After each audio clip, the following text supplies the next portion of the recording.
Israel वंशज हो, तुम्हा विरुद्ध म्हणजे जे सर्व कुळ मी मिसर देशातून बाहेर आणले त्याच्या विरुद्ध परमेश्वराने सांगितलेले वचन ऐका।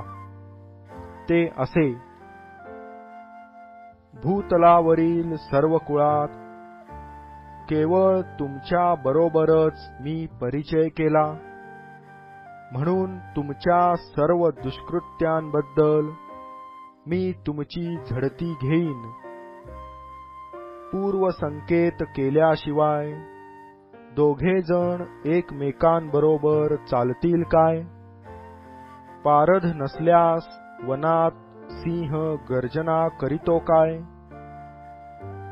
काही धरिले नसल्यास तरुण सिंह आपल्या गुहेत गुरगुरतो काय? पाशच मांडीला नसल्यास पक्षी जमिनीवरल्या जाळ्यात अडकेल काय? जाळ्यात काही अडकले नसल्यास ते जमिनीवरून वर उडेल काय? नगरात रणशिंग वाजविल्यास लोक घाबरावयाचे नाहीत काय? नगरावर विपत्ती आली असून ती परमेश्वराने आणली नाही असे होईल काय? प्रभू परमेश्वर आपले रहस्य आपले सेवक संदेष्टे यास कळविल्याशिवाय खरोखर काहीच करीत नाही। सिंहाने गर्जना केली आहे, त्याला भिणार नाही असा कोण? प्रभू परमेश्वर बोलला आहे, संदेश दिल्या वाचून कोणाच्याने राहवेल? अशदोदातील महालातून व मिसर देशातील महालातून असे जाहीर करून सांगा, शोमरोनच्या डोंगरांवर जमा व्हा, त्यामध्ये केवढी दंगल चालली आहे ती पहा, त्यांच्यात काय जुलूम होत आहे तो पहा।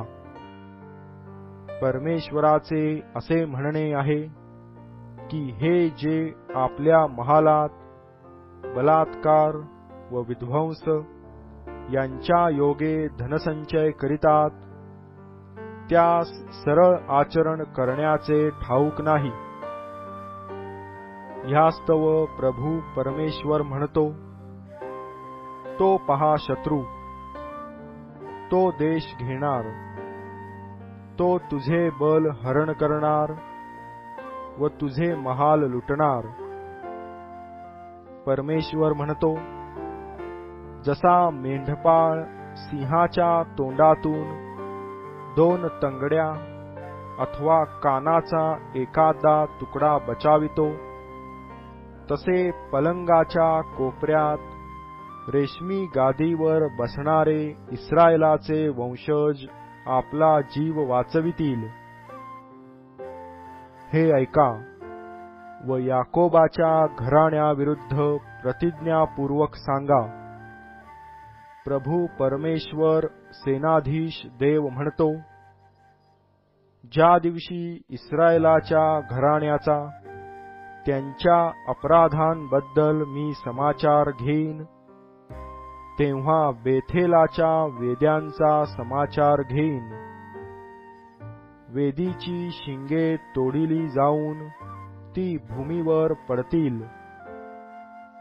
हिवाळ्याचा महाल उन्हाळ्याच्या महालावर आदळून पाडीन।